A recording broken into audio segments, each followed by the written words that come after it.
Table tennis balls or ping pong balls are colored as either white or orange, depending on the table surface and game style. White balls are official tournament balls and pair well with blue or green tables, while orange balls are used for casual games as they are easier to see in most settings. A table tennis racket, also known as a paddle or bat, is used by table tennis players. It is usually made from laminated wood covered with rubber on one or two sides depending on the player's grip. Unlike a conventional racket, it does not include strings strung across an open frame. The table, the upper surface of the table, known as the playing surface, is 2.74 meter long and 1.525 meter wide and is horizontal 76 centimeter above the floor. The playing surface does not include the vertical sides of the tabletop. The playing surface yields a uniform bounce of about 23 centimeter when a standard ball is dropped onto it from a height of 30 centimeter. The playing surface is a matte surface and dark colored. There is a white sideline, 2 cm wide, along each 2.74 meter edge, and a white end line, 2 cm wide, along each 1.525 meter. The net assembly.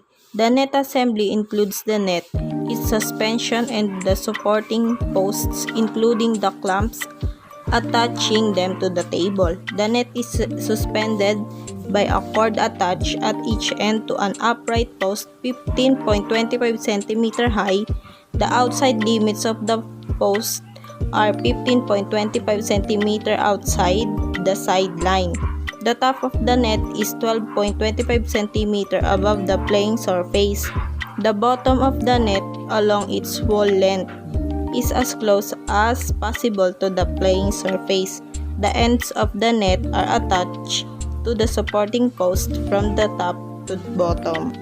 Shake hand grip. This is the shake hand grip. Hold the racket loosely with the web between your thumb and index finger. Touching the curve of the blade, your index should rest along the edge of the backhand side and your thumb against the bottom edge of the forehand side. Pinhold grip. Pinhold is the Asian style grip of holding the racket where the head of the racket is facing down and is held the way a person holds a pen or pencil. Often pinhold players don't use a rubber sheet on the backhand side and only play with the forehand side of the paddle. Ready stance. Ready position describes the generic neutral stance that you might expect to see adopted by a table tennis player before they receive serve. Feet quiet wide apart, knees bent, upper body crouch forward, both arms out in front of you, and the bat in a neutral position. The ready position doesn't change. Legal serve. The ball must rest on an open hand palm, then it must be tossed up at least 6 inches in the stroke, so the ball first bounces on the server's side and then the opponent's side. Generally scoring guidelines. As a smaller version of outdoor tennis, the table tennis follows very similar rules to the standard game.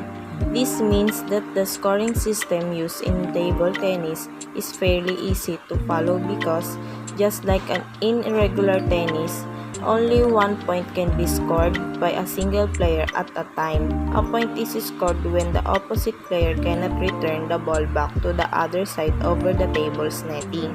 The server must make the ball touch their side of the table and then bounce over the net to touch the opponent's side in order for the service to count and for a point to be earned if the ball is missed by the other player.